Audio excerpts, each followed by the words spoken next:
Hello all. I am going to do a freestanding lace tribute ribbon or awareness ribbon, the little swirly one that I just created. And I just wanted to show you really quick how I do it. This is my little hoop, and I'm doing like the 3-inch one. I think that's the smallest size that I listed. And I just use the saran wrap type stuff, water soluble stuff. See? This stuff that just dissolves, and I put like 4 layers in my hoop, and I just hooped it. And what I used is remnants from other designs, so other projects that I've already done and I've had for years, and so now they finally have a purpose in life because I finally am using them. So I'm just going to go through and I'm just going to stitch this. I'll probably show you for a few minutes, but I'm not going to bore you with stitching the whole thing because it'll be like a incredibly boring video to watch this just so anyway, I'm going to start this up, and then when it finishes, then I'll come back to you, and then we can continue, and I'll show you how I dissolve it and how I lay it out flat and lay it out to dry so you can see how to do freestanding lace. But first of all, just start with several layers of solvy, and if it acts like it's going to eat, like go down into where the bobbin is and things, like they call it eating the thread. And if it acts like it's doing that, it's making funky chunking noises, stop the machine and trim it, and then take your hoop off and try to untangle thread that's starting to knot up on the back, and then add another layer or 2 of the solvy. All right, it's all trial and error. You kind of got to go by how your machine, the tension and the temperamental type machines and things, how they act. So you're just going to have to gauge it by your own machine, because this particular little sewing machine here likes 4 to 6 pieces of this stuff for my little lace things. So anyway, I try to do light stitching on it and to try to eliminate some of this heavy duty stitch count, but there's still a ton of stitches in these because there's like with all the background stitching and stuff to hold it all together. So anyway, I will be back in a few minutes after this is done, and then I'll show you how to dunk it and soak it and get rid of all this little glue stuff and lay it out to dry. All right, I'll be back shortly. Okay, I lied about leaving you.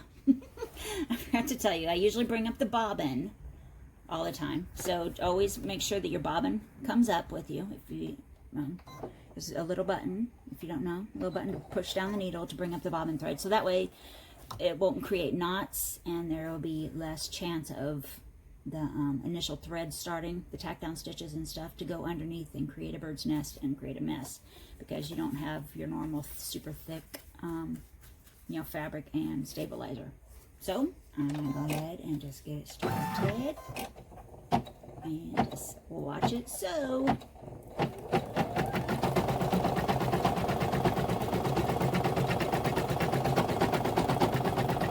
So I'll speed it up so you can watch it for a minute, and then I will probably fast forward clear till the end, and then I will be back.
Okie doke, and the tribute ribbon,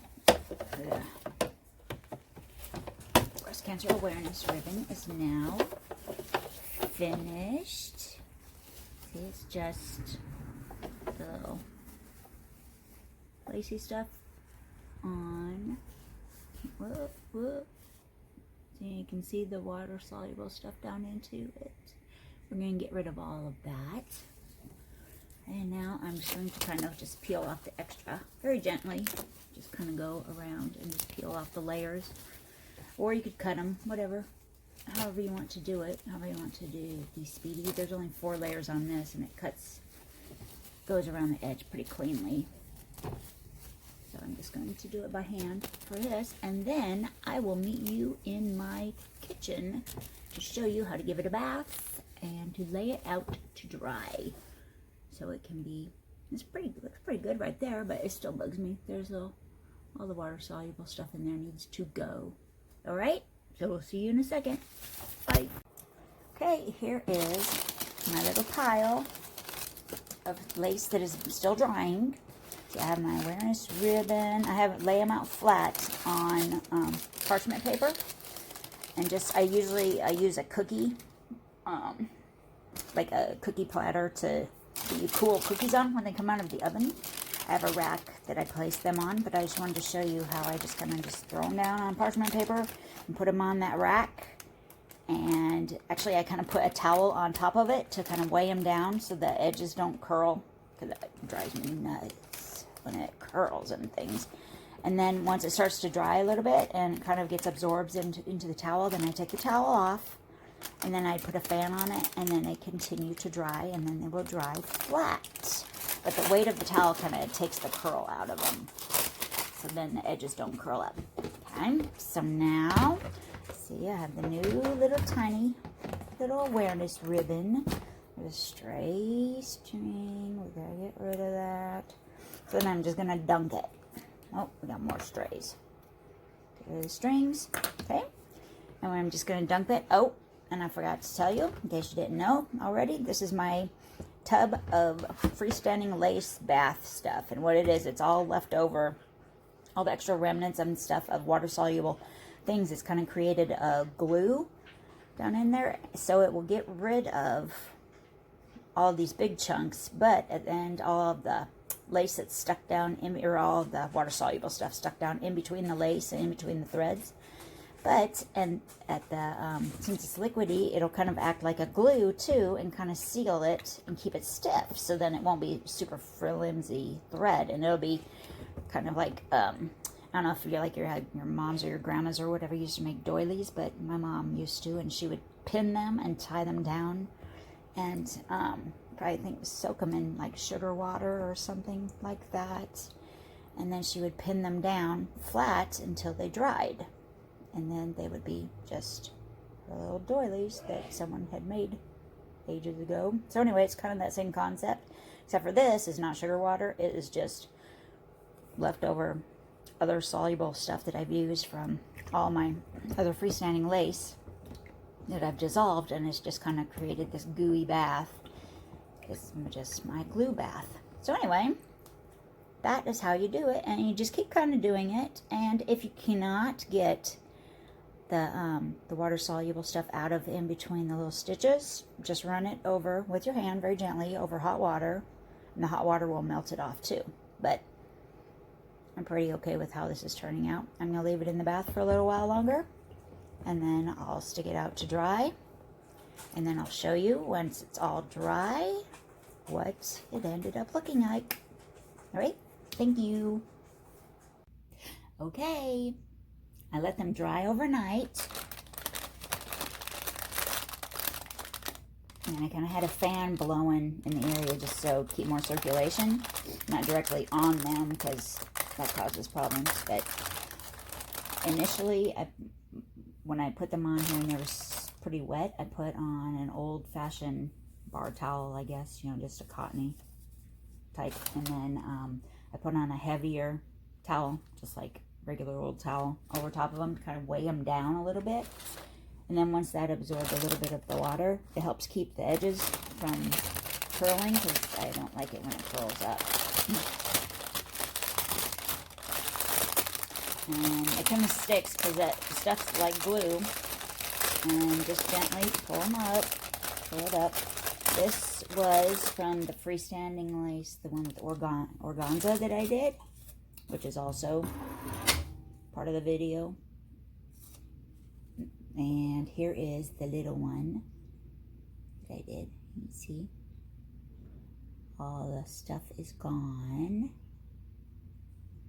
And here you can see the shiny with the organza. And the difference with the organza is I left off the background, the first color. Because see the background stitches, like the little cross stitches in the background? Just try to hold the thread together once the solvent is out of just the thread ones. But if you have the organza, it can kind of hold itself together without the background thread. And plus, you wouldn't see all the shinies if it had all the background colors. The only thing I would change with the organza next time is I would use 2 layers, I think. Just because as it was stitching, it kind of was puckering, even though you can't even tell, because the shiny kind of takes over. But I can see it close here if you look at it really close, and I pretty much criticize everything that I do. So, and plus it will kind of just hold it together a little stiffer. But otherwise, there you go. There's the 2 little freestanding lace tribute ribbons. I hope you like them, and I hope you enjoy these, because I think this is fun. It's more of like a crafty little project than just an embroidery design. So anyway, happy stitching. Bye.